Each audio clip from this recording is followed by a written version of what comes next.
مفتی صاحب ماشاءاللہ آپ جو ہے ہر اعتبار سے جو ہے سمجھا رہے ہیں قرآن و حدیث کی روشنی میں دور حاضر کے مطابق۔ اچھا، یہ جیلاٹن کو ہم دیکھتے ہیں باقاعدہ بعض چیزوں کے پیچھے اس کو بھی لکھا ہوا پاتے ہیں۔ اچھا، اس کے حوالے سے ہماری جو ہے عوام الناس کو آپ رہنمائی کریں، یہ کس لیے استعمال کی جاتی ہے، اس کے جو ہے سائنٹیفک کیا ہیں یا اس کے جو فوائد کیا ہیں، یا مطلقاً جو لکھا ہوا ہو جیلاٹن تو ہم خرید سکتے ہیں، کیا اس کے اندر بھی حرام اجزاء کی آمیزش کے امکانات ہیں؟ دیکھیں، جیلیٹن جو ہے یہ ایک بڑا ہی کریٹیکل انگریڈینٹ شمار ہوتا ہے ہمارے یہاں حلال کے شعبے کے اندر۔ پہلے میں یہ عرض کرتا ہوں جیلیٹن بیسیکلی ہوتا کیا ہے، پھر اس کے بارے میں جو شرعی حکم ہے وہ عرض کروں گا۔ جیلیٹن بنیادی طور پر ایک پروٹین ہوتا ہے جو جانوروں سے حاصل کیا جاتا ہے۔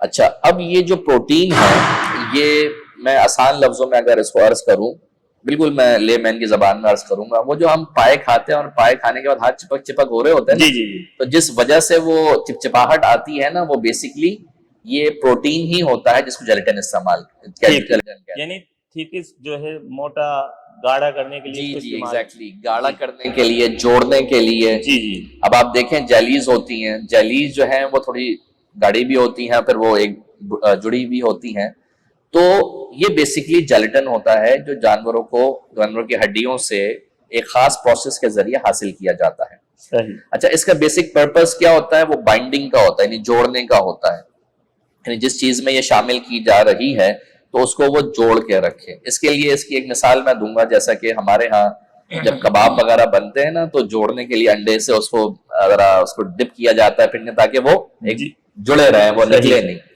تو اسی طرح جب کوئی چیز جوڑنی ہوتی ہے نا تو اس کے لیے پھر یہ جیلیٹن استعمال کرتے ہیں۔ یہ میں نے اس کا پرپس آپ کو میں نے ذکر کیا، اور بھی اس کے وجوہات ہوتی ہیں بنانے کی۔ اب مسئلہ کیا آتا ہے؟ مسئلہ یہ آتا ہے کہ جیلیٹن اس وقت حلال ہوگا جب وہ جانور حلال ہوگا۔ صحیح۔ جانور حلال نہیں، جیلیٹن اس کا جو بائی پروڈکٹ ہے یا جو اس کا ڈیریویٹو ہے وہ بھی حلال نہیں ہوگا۔ اب ہمارے ہاں پاکستان میں بھی جیلیٹن بنتا ہے، لیکن نارملی جو ویسٹ میں جیلیٹن بنتا ہے اس میں 44% جو ٹوٹل جیلیٹن ہے وہ کہاں سے حاصل ہوتا ہے؟ وہ سور سے حاصل ہوتا ہے۔ اچھا، وہ سور سے، یعنی 44% جو ٹوٹل اس کی پیداوار ہے جیلیٹن کی وہ سور سے حاصل ہوتی ہے۔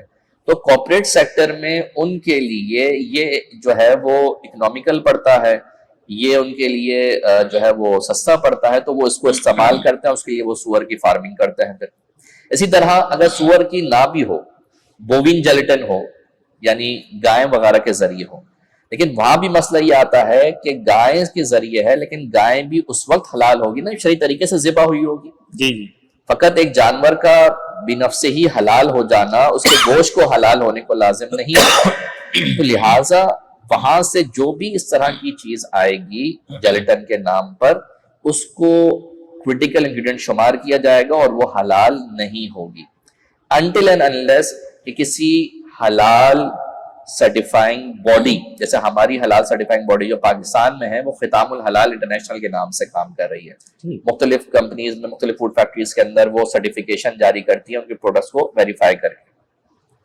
تو وہاں پہ اگر کوئی حلال سرٹیفائنگ کمپنی ہے، باڈی ہے، اس نے اگر اس کو ایسس کیا علماء کی نگرانی میں، اور پھر وہاں پہ اس نے اگر اس کو سرٹیفکیٹ جاری کیا ہے تو تب آپ اس کو حلال شمار کریں گے۔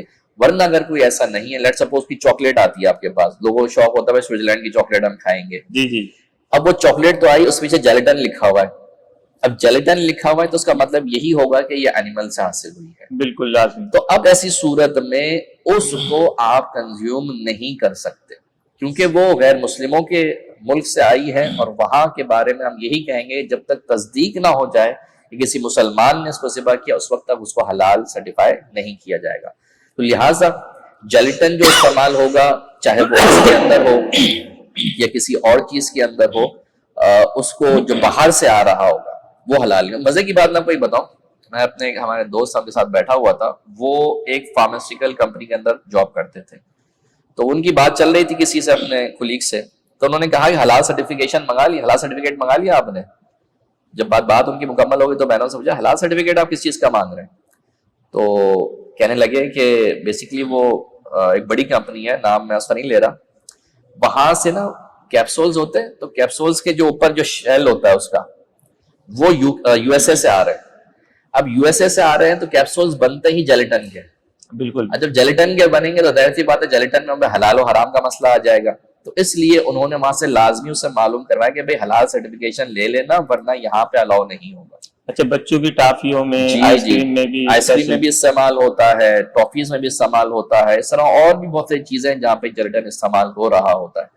تو اس لیے جیلیٹن کا خلاصہ کلام یہ ہے, جیلیٹن اگر کہیں باہر ملک سے کسی پروڈکٹ پہ لکھا ہوا نظر آ رہا ہے آپ کو تو اس کو حلال شمار نہیں کیا جائے گا.